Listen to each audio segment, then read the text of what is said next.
it takes out assets that are not as liquid and puts assets into the economy that can be used in consumption. I'm placing an order to sell short Canadian dollar. Price I'm looking at 131.264. Okay, put a place to sell short Canadian dollar at 131.264. What's changed, of course, in recent times is that we've had to look far more at the tools that we have available to us, and there's more choice over tools. Whereas if you go back in time, obviously it was really a choice over rates, actually, interest rates, and what you did, it was a choice over one tool. And we've done that. I mean, we've had to look at the role of forward guidance, we've had to look at the role of quantitative easing, and we are doing the work, obviously, on evaluating whether there would be a case and in what circumstances for using a negative rate. We don't have a sort of fixed order of use of tools, and I think that's appropriate. It would always be dependent upon the state of the world and the state of the economy that we found ourselves in. Looking at the economy, looking at the report that you've delivered today, questions are going to be asked, as they are being asked around the world, as to whether or not economies are going to suffer double dips. You've got a negative number in for Q4. I think you've got 2.5 in for Q1. Yes. What is the risk of the downside on the latter number? What is the risk that number undershoots? Well, I think it's a particular issue, of course, about the evolution of COVID itself. We've got a very substantial downside risk on the forecast, and a lot of that relates to how COVID itself is going to evolve. So I would emphasise that. The other thing I would emphasise about the sort of the path of GDP and activity in the economy is just, of course, to bear in mind that at the end of the third quarter, so at the end of September, relative to a level before COVID, so end of last calendar year, the economy was about 9% down in terms of the level of activity. So when we think about the sort of the quarterly path, we have to overlay it on the fact, and these are huge numbers. I mean, you think in history, these are just unprecedented numbers. So that fall in Q4, of course, does come from a starting point that is much lower than it was pre-COVID. Trajectory is different. Yeah. As a result, what do you see the biggest risk now lying ahead for the economy? You've mentioned COVID, but let's talk a little bit about Brexit. What assumptions are you making about Brexit right now? You're going with government guidance. Nevertheless, you have agents that are giving you information as well. What assumptions are you making about the preparedness of the British economy for Brexit come the start of next year? Yes. So we continue to condition and use in the forecast the view that there will be a trade agreement and that it will be the trade agreement that the government has set out to get. That's, I think, would obviously be an outcome we would all welcome. And we continue to use that because the negotiations and talks are obviously still going on. So, actions speak for themselves. Governor Bailey, and we are managing the message there. Guy Johnson with that important interview. We'll hear much more about that through the day. We have the first shift in voting in this early morning. It's a tiny shift, but truly telling. In Georgia, and the way I frame this in the dynamics is we have a 7,000 gain for Mr. Biden and a 2,000 gain in votes for Mr. Trump. That delta is obviously 5,000 votes. And in Georgia, Francine, the gap narrows from 23,000 to about 18,000 right now, still with 4% to count. Yeah, Tom, so just to put it simple, basically Joe Biden needs a win in one or more of these states, Pennsylvania, Georgia, Nevada, North Carolina, provided that other race calls actually stand. And Trump so far has asked, I believe, a recount in Wisconsin, filed suits in Michigan, Pennsylvania, and Georgia, and also complained about other various states' procedures, Tom. We're going to bring these dynamics through you all the morning, all these little attachments to the votes in Arizona, Nevada, Georgia, and on to Pennsylvania. A conversation with a gentleman from Harvard coming up next. This is Bloomberg.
market that over the past few weeks has made it clear it wants to go higher. It got a little spooked by the idea that geopolitical tensions are rising.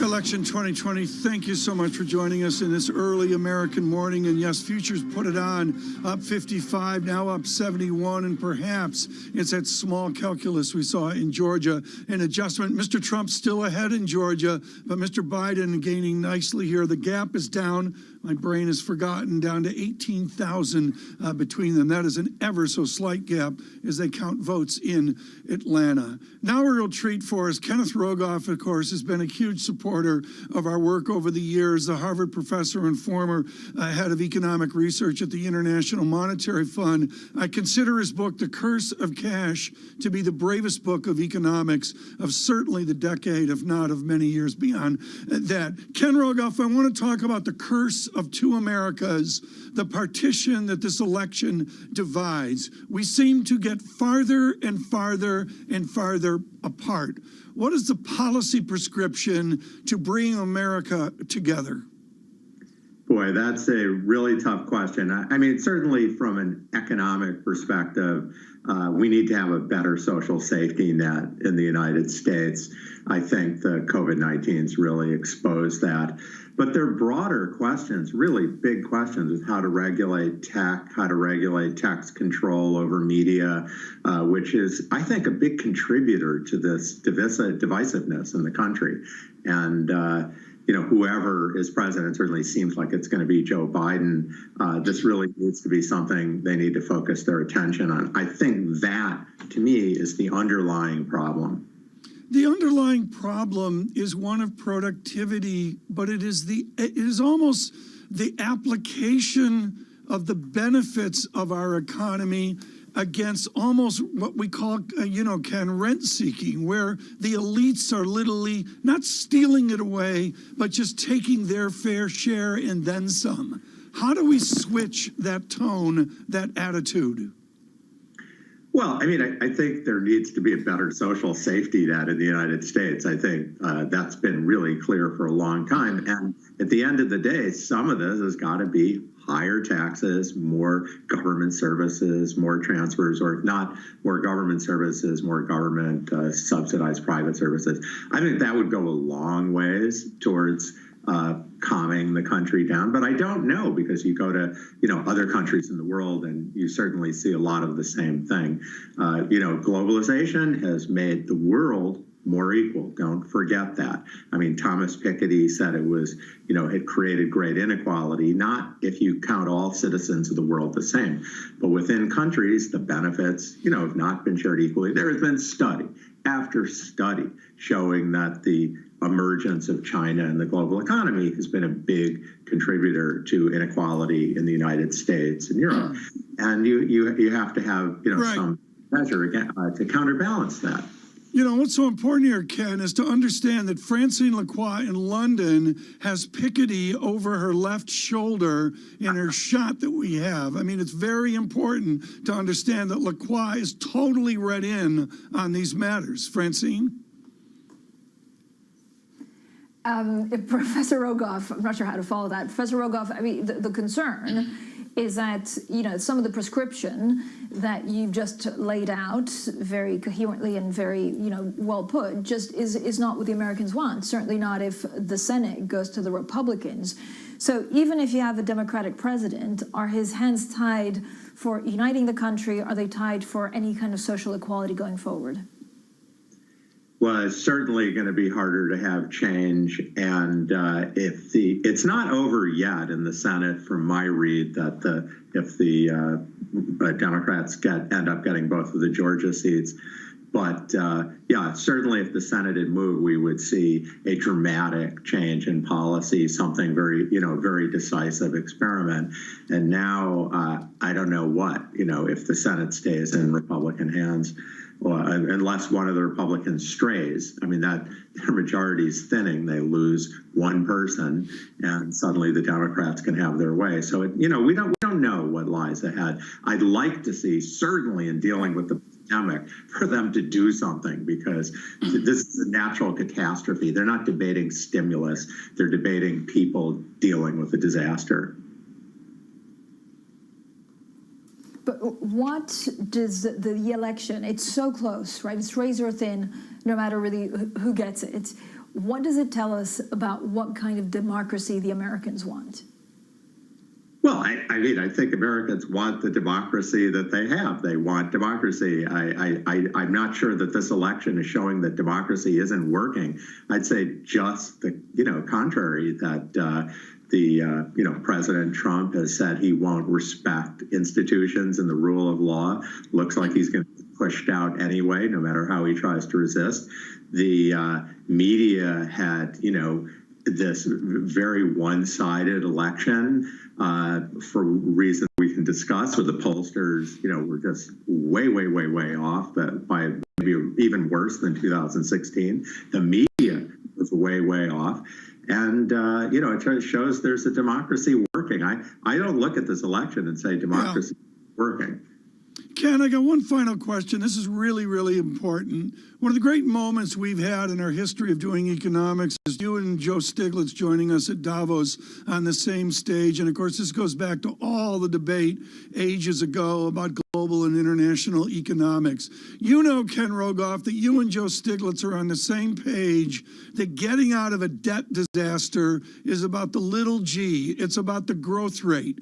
Do you have a confidence that we can generate a U.S. and global economic growth rate that will help us crawl out of this massive debt? Yeah, so I'm an optimist on global growth. I don't think you can extrapolate long-run trends. I'm an optimist on technology, but we're in the middle of this pandemic, and I'm not an optimist on how that's going. I hear all different views that the second wave will be mild, that it'll be terrible. I tend to lean towards thinking we still have a lot of tough times ahead for people and for the economy. But give it a few years, and I am an optimist on where technology and growth is going. What does it mean for small and medium-sized enterprises if we don't have the stimulus needed? And I don't know where, how likely is it that we'll get something enough to keep some of these companies afloat? What will we look at the U.S. economy to be in 2 years from now?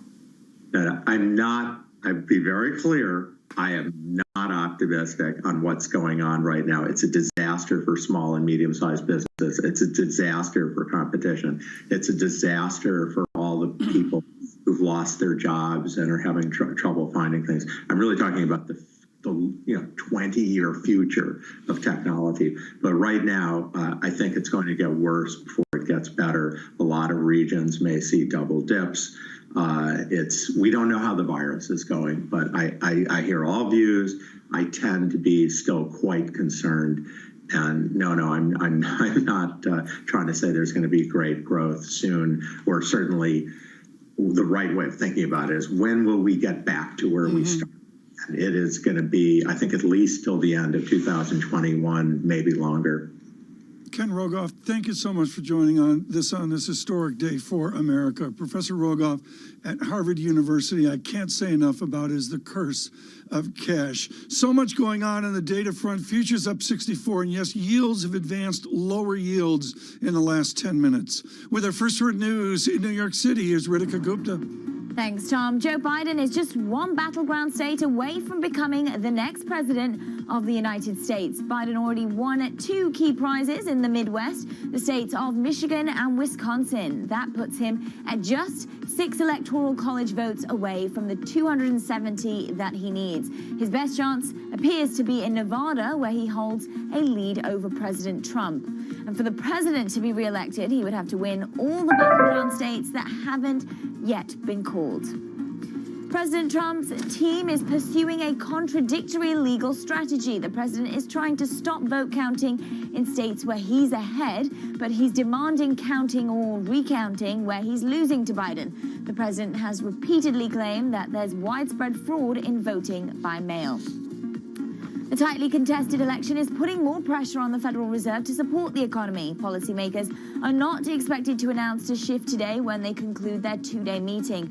But Chair Jerome Powell may hint at coming changes to the Fed's bond buying program. Chances of aggressive fiscal spending for households and businesses faded when a Democratic sweep didn't happen. And that record-setting $35 billion IPO by Ant Group reportedly will be delayed by at least 6 months. That's according to the Financial Times. Ant was supposed to begin listing its shares in Hong Kong and Shanghai today, but earlier this week, Chinese regulators put that offering on hold.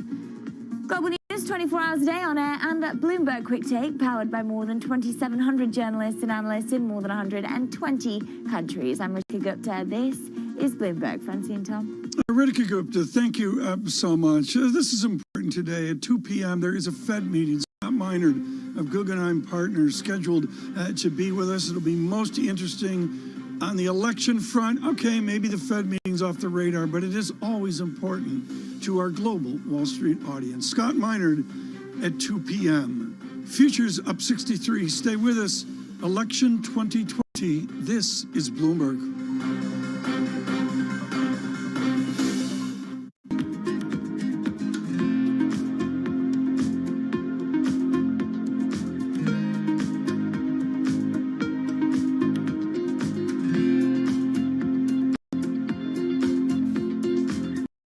I'm placing a stop on profit for Canadian dollar at 131.262.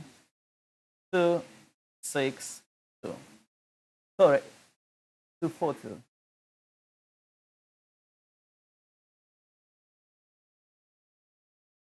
Okay.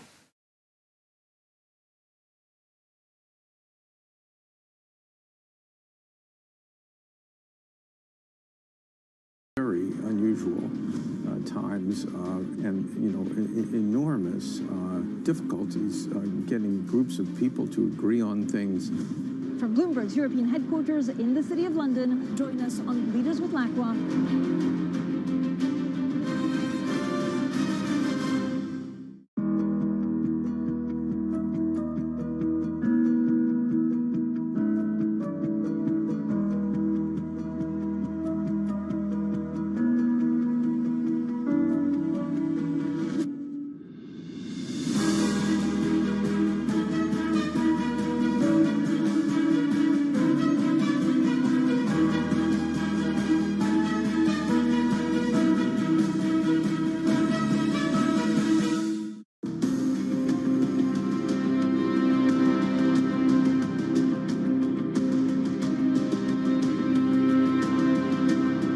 Do you think you'll have to produce less beer in 2021? No, I don't think so. I think consumers will find a way. But I mean, if there are restrictions, but consumers, of course, are smart and they'll learn to live with those restrictions, I think some occasions will migrate.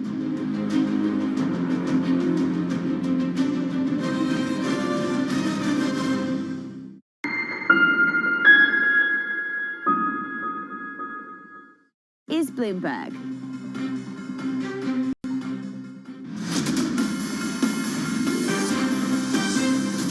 Good morning worldwide from London and New York. Francine Lacroix and Tom Keene. Election 2020 on a Thursday is election 2020 because it is most historic. Lots of other news going on, but certainly with futures up 68, the VIX slamming in from a 40 to 26.75. There's some form of optimism in the Bloomberg world as we look at the uncounted across too many states. Our first briefing of the morning with our Kevin Cirilli, our chief Washington correspondent. Kevin, in Georgia, the first numbers, the first nuance of the morning, moving from 23,000 gap.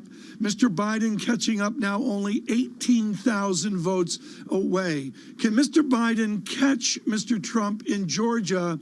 And what are the ramifications across this morning in Atlanta? Well, look, I think that should Biden eke out a win in Georgia, then without question, he would be on path to exceed the only 6 more electoral votes that he needs in order to clinch the 270. We likely should get some new data today from Clark County, Nevada. Nevada also still hanging in the ballot, so to speak.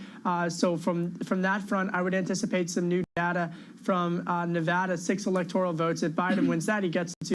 I'm moving further my stop and profit for Canadian dollar to 131 to 14.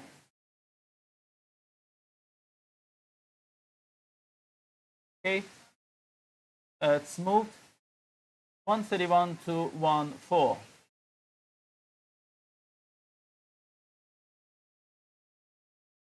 Yesterday at the Philadelphia Convention Center, as Trump supporters, including one of his sons, really became rather vocal. I believe Giuliani. Mr. Giuliani was there, still recovering from our interview with him a week ago. Kevin, you know, the president's language, he claims Pennsylvania. Now, long ago, Francine and I and John and Lisa, we claimed Kevin Cirilli. What is the language of claim? How does anyone claim a state? Well, you know, look, I'm not sure precisely like what the word claim means, to be honest, because it doesn't have legal standing. And so I think from a broader standpoint, if they are going to pursue legal action, it would have to go likely to the Supreme Court. But the nuance here is what they would likely file suit over and what would make it to the Supreme Court. And that is that ballots that are postmarked on Election Day that would not be able to be counted for 3 days in the 3-day window that had been granted by law to Pennsylvanians. And so it's an incredibly nuanced argument, but it's an argument that the Supreme Court did not take up on October 28th, Tom. That said, there's a major change on the Supreme Court, and that is the addition of Judge Amy Coney Barrett. They didn't take up the case, and they also provided some wiggle room that they would be able to take up the case. But the question becomes, will the case even matter if Biden wins in Nevada and Georgia? Kevin, there's something that I've been trying to really, you know, or at least I've been thinking about almost all morning. So, you know, Joe Biden needs to win in 1 more state. So you were explaining it very clearly: Pennsylvania, Georgia, Nevada, North Carolina, provided that the other race calls stand. What are the chances that the other race calls don't stand? Well, I think so when I talked to Trump campaign sources within the last 24 hours, according to those sources, they have their eye on Arizona, which they feel would be somehow able to switch. It would have to pull a Florida circa 2000, where it would have to be recalled all the way back to flip. I mean, it's been called for Democrats, and now they feel that additional votes would come in and bring it back to their count. I think what's remarkable, though, here is that Americans were prepped for a long election battle, but that doesn't mean that they don't have election fatigue. And so every day and hour, really, that goes by, and as these votes are counted, you know, ultimately this election will end. And one of the newspapers coming in here this morning, this is the Daily News, a little bit thinner than it used to be, but nevertheless the wonderful Daily News with Shockwave, and look who's on the cover, the former Vice President, Mr. Trump, down here, and we'll see if those photos reverse in the next coming days. Kevin Cirilli, thank you so much. I got about 8 more questions. We'll get that through the morning. Francine, this is exciting. Yeah, it is exciting, Tom. So we track, of course, COVID-19. We track the U.S. elections. So there are 3 main stories, right? We look at extra lockdowns in Europe today. They're starting in the U.K. today. We look at the number of infections in the U.S. and the impact it has on the markets. It's all about the U.S. election, and that, as you know, it's razor thin. It's really to the wire. Again, we need to look at recalls, and we're talking about thousands of votes in certain districts that could make or break either candidate. And then we look at the Bank of England with that great interview that Guy Johnson did of Governor Bailey. Also coming up in the next hour, actually shortly, and then in the next hour, COVID-19, Johns Hopkins University nursing professor Jason Farthey. We'll be talking about vaccines. That's coming up next, and this is Bloomberg.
women leaders were actually better at controlling the deaths from COVID-19. Do you think out of this pandemic, we'll see more countries be willing to elect female leaders? When we look at women leaders, we tend to project on them baggage that they shouldn't bear. Women are given an opportunity when no one else wants to do the job. Women had a very clear objective.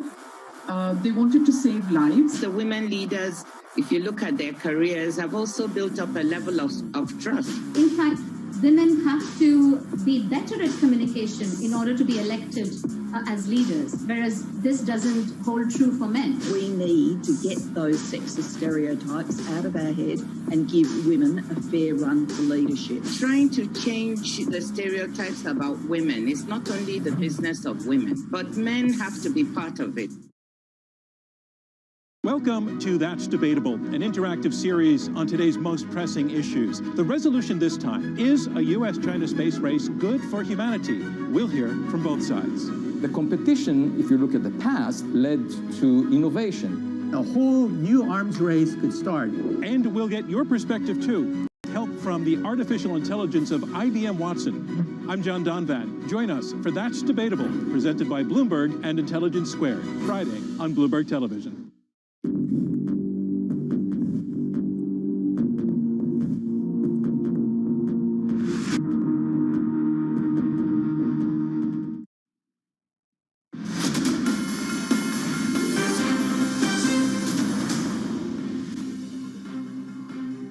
This is Bloomberg Surveillance. Tom and Francine from London and New York. Now, as we continue tracking COVID-19, Bloomberg has developed a unique partnership with the leading authority on coronavirus. Johns Hopkins has been at the forefront of the international response, and every day we bring you insight from experts in public health, infectious disease, and emergency preparedness. Well, joining us today is Jason Farley. He's Johns Hopkins nursing professor. Thank you so much, Professor Farley, for joining us. A lot to talk about, and we need to start with exactly what we know in the U.S. is a rising number of cases, a rising number of people getting infected. Is this wave, the second wave, or the continuation of the first wave, less deadly than the first, or are we going to see the number of people in hospital significantly rise in the next 2 weeks? Yeah, it's a great question. So we are seeing increases in mortality, but we have to still think about the epidemiology of COVID-19 shifting somewhat. So, you know, in our prior waves, we really had concentrated epidemics in Florida and in New York and California, and in sites where there was really large academic medical centers bringing in additional resources. There was surge capacity better than the rural epidemic that we're now beginning to see. And so as we move into more rural states, we are seeing hospital surge capacity be tighter. There's less options for that surge capacity, less ICU beds, fewer ventilators. And so all of that may contribute to excess mortality. On the flip side, we also have, some benefits with the therapeutics. So with steroids as well as dexamethasone, which give a therapeutic benefit, although do not completely prevent death. So it's a little bit of a double-edged sword here. We are seeing progress. At the same time, surge capacity is not as good as it was previously. Jason, how different are COVID policies going to be nationwide if we have President Biden in the White House? Well, first, I think, it sounds like it's still too early to tell, but if under a Biden administration, my understanding based on their plans that they've reported, they would be providing a much more scientific approach, which will include more measures similar to what's going through in the UK, possibly a series of necessary lockdowns, possibly a series of added measures in terms of requirements for mask wearing, again, allowing the states to really adjudicate those rules and regulations. But I also think communicating to the American people both the severity of the illness as well as the important measures that we all need to, we all really need to get behind. I think the mixed messaging from the Trump administration has sowed confusion and it sowed doubt about the importance of the epidemic. And I think that's one of the most important things that the Biden administration would change. Yeah. Jason Farley, you also took a first dose of the COVID-19 vaccine yesterday. What was it like? So yes, I enrolled in the AstraZeneca vaccine. It was the most conveniently available to me at Johns Hopkins at the time, the one we were enrolling in. The vaccine is classic kind of approach to all vaccines. You know, it's an injection. You have to get 2 doses for this particular vaccine. Just a little muscle soreness in the arm. Of course, it was an injection, but outside of that, slight headache the next morning, and just some general muscle aches. Some Tylenol completely cleared that up, or paracetamol completely cleared that up, and feeling fine today. Reporting symptoms from the vaccine every single day, feeling great. Hopefully we'll get the second dose in about 28 more days now. Jason, thank you so much. Jason Farley there of Johns Hopkins, and be sure to check out VRUS Go on the Bloomberg terminal for the latest information. Now, of course, we continue following the U.S. election. We continue following the various states that are still counting. And then a piece of breaking news. This is from the BBC, but we are expecting the Chancellor of the Exchequer to talk shortly. And we understand through the BBC that he will extend the furlough program until March.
Ada 3 kelompok pengungsi tersebut yang sudah berpencar arah. Kemudian kami dari Polsek Banda Sakti berkoordinasi dengan perangkat desa Kampung Jomblang melakukan upaya pengumpulan secara persuasif serta minta tolong kepada warga. Alhamdulillah warga yang terpecah semuanya berkumpul.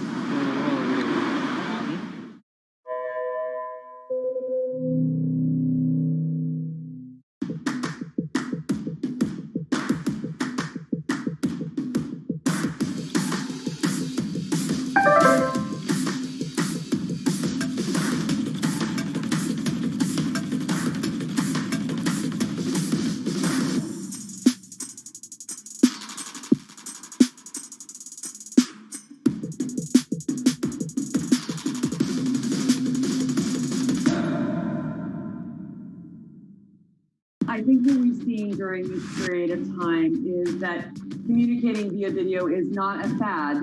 We are using it in all aspects of our lives, for work, for learning, for communicating, for staying in touch.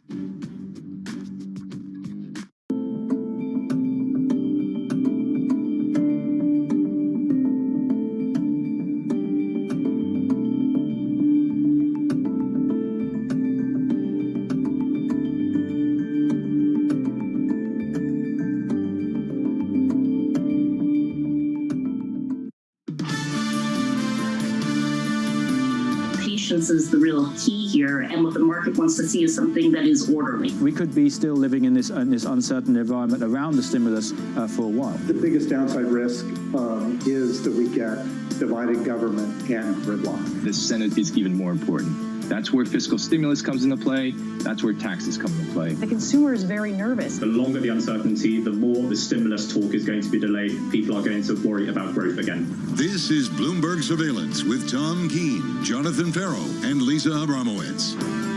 From New York and London for our audience worldwide, good morning, good morning. This is Bloomberg Surveillance live on Bloomberg TV and radio alongside Tom Keene and Lisa Abramowitz. I'm Jonathan Farrow. This equity market is flying on the S&P 500, on the NASDAQ. Tom Keene, it is Thursday morning. For many of us, it is Tuesday night still. It's Tuesday night still in the election. We'll get to that in a moment, John. I think the markets are so important for our global Wall Street audience. It's real important to look at the levels here and not the abrupt changes day after day. Just moments ago, S&P futures 3,500, Dow level 28,000 plus, NASDAQ 100 level 12,000. John, that's a market that's adjusting. And this is a market on fire, Tom Keene. The NASDAQ up 9% since election day.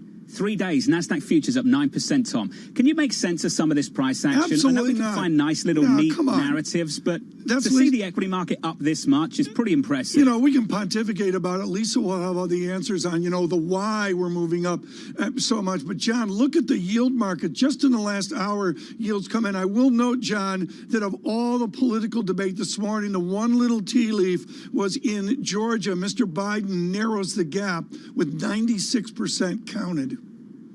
You mentioned the bond market, a yield curve flatter for a second straight session. Lisa Abramowitz, the counting continues. I will say, if you want a neat narrative, and John, you can make fun of it and tell me that it's wrong, and it probably is. But I will say the narrative of the day is that the Fed is going to have to provide more support to this economy because fiscal stimulus isn't going to be there in the size that people had expected because of a split government. We will get to all of that, but that seems to be the presiding narrative, and that is good for big tech. Talking of the election, talking of Georgia, Tom Keene, Georgia is expected to give an update around 10:30 a.m. today Eastern, possibly before when the Secretary of State is expected to speak. Nevada also expected to update its tally, which has been frozen since yesterday, possibly at noon or after that. These are the key states. If Biden wins either of these, it will put him over the 270 or at the 270 mark for electoral votes. He is currently at 264 versus the 214 of President Trump. 8:30 a.m. We've all forgotten about it. We actually get U.S. initial jobless claims, the economy. They are expected to come in a little bit lower than yesterday, but still 735,000 additional claims expected to be filed. Still incredibly high, given the fact that we are supposed to be recovering. 2:30 p.m., there's also a Fed meeting, which everyone seems to have forgotten about. Fed Chair Jay Powell is speaking after that 2 p.m. policy decision. John, really interesting to see. First of all, he won't weigh in on the election, but what will be the criteria for them amping up the potential stimulus and fiscal and the monetary response to problems in the economy? The Bank of England making their move early this morning. This is the next 2 hours on Bloomberg Surveillance. I'll go through the markets, and Lisa will tell you why we're here. Here's a snapshot of things this morning. Good morning to you all. Equity futures with a big bounce this Thursday again, up 58 on the S&P. We advance even more than that on the NASDAQ. And the FX market just unleashed some dollar weakness in the last 24 hours, some really pronounced dollar weakness at that. Euro dollar reclaiming a 118 handle. And in the bond market, this curve is flatter. Yields lower yesterday, lower again this morning, down 2 or 3 basis points to 0.7362%. That's the story of the price action. Much more on that in a moment. We wake up Thursday morning once again to the same headlines. The counting continues. In many ways, a contrast of two candidates on the campaign trail, and very much so still in the aftermath. This was Vice President Joe Biden urging calm. After a long night of counting, it's clear that we're winning enough states to reach 270 electoral votes needed to win the presidency. I'm not here to declare that we've won, but I am here to report when the count is finished, we believe we will be the winners. The president didn't front the cameras yesterday, but was tweeting, including this tweet right here. We have claimed for electoral vote purposes the Commonwealth of Pennsylvania, which won't allow legal observers, the state of Georgia and the state of North Carolina, each one of which has a big Trump lead. Additionally, we hereby claim the state of Michigan. In fact, there was a large number of secretly dumped ballots, as has been widely reported. Now, here's the snag here, Tom. Twitter actually flagged the last part of that tweet as potentially misleading under its election security efforts, and this has been an ongoing story now for the last couple of days. It has been, and of course that had a huge acclaim yesterday as he claimed Pennsylvania and selected other states as well. We're going to get right to it now with markets on the move and time so compressed across all of this historic morning. Kevin Cirilli joins us, our Bloomberg Chief Washington correspondent. Kevin, I got about 8 ways to go right now, but I'm going to end up with your Pennsylvania. Are you waiting for Pennsylvania, or will we not get there? It might not come down to Pennsylvania, to be quite frank with you. I think that when Clark County in Nevada reports their ballots, that could really, that's 6 electoral votes right there. That could push Joe Biden to 270. Then you mentioned Georgia, where the president does still have a razor-thin lead there. But that also potentially, Atlanta and the suburbs around Atlanta could potentially push Joe Biden over the edge. Look, in terms of what I heard from my sources yesterday on the president's reelection campaign, this is what they feel is their path to 270, which is increasingly becoming more narrow. One, that they would have to get a reversal of sorts in a state like Arizona, where they feel that there are additional votes that will be counted that will trend in their direction. And secondly, that the votes that were cast on election day and are able to be counted by law up until 3 days after election day, tomorrow, that they not be ultimately counted. They feel that they have a legal case they would be able to make their case to the Supreme Court. However, this story is quickly evolving. I think Lisa just laid it out in terms of the timeline. I've got my eye on the next 2.5 hours on Georgia, and then by noon, Nevada. So it could be a very interesting day where you have Joe Biden reaching 270 in the electoral count and no word from President Trump, or we could have major moments for both. I mean, Kevin, it's important. And Kevin, I need to identify for you on radio and television that what you heard from Lisa Abramowitz was what we call a neat narrative. John, what I would notice here very importantly is Arizona is really open to debate. Some news organizations are saying Arizona is for Mr. Biden, and I'm going to be direct, John. Others aren't, and that's why you see a confusion over where the electoral votes are right now. As you can see, we close position on Canadian dollar right here.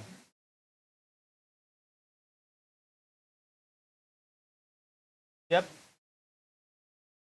Price 131.214. Okay, so how long it took us? Less than an hour to make a profit from our trade. Specifically to me, and she then went on to tell me, and this was on the record but off camera, that she said that it would be very difficult for the president to win if he didn't carry Arizona. And so Arizona, Maricopa County, I think our Rick Davis, Bloomberg Politics contributor, of course, the former campaign manager of John McCain of Arizona, 2008 campaign. I mean, he went on and laid it out flatly about just Maricopa County and how that is essentially the swing county, so to speak, the purple county of this state. And the president played well outside of that area, but he really took a political gamble that he might be paying